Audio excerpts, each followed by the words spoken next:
Hey there, this video is to show you how I built this website, which was recently relaunched using Bildr. And so here's the site, pretty typical, just has some info about me and some links. And it does host a blog, which is really the data behind most of the website.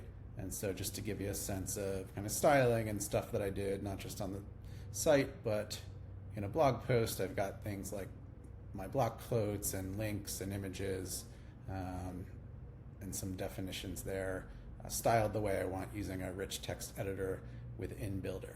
And so the first thing is that this is my own application. I have to log into it if I want to manage the content, so let's do that really quickly.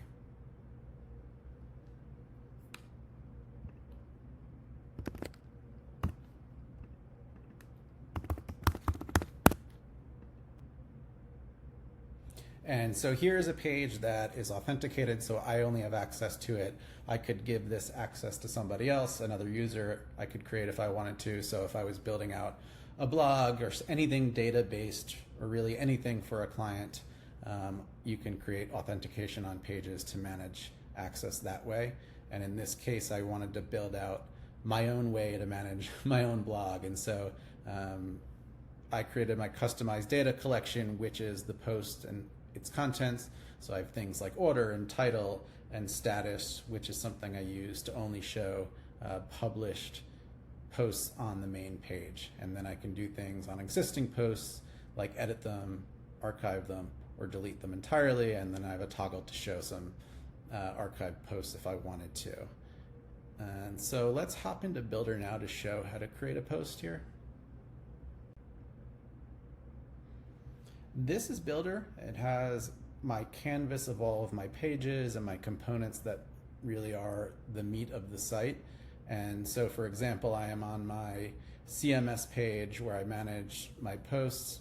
I have a button here that is styled from my style guide. And so just to get a sense of how things are done in Bildr in terms of styling, anything you can do in CSS, you can do through the UI. So any attribute you want to call and bring in, you can do that as well. You can manipulate the CSS directly if you want to, as well as functionality and actions. This new post button has an action on it that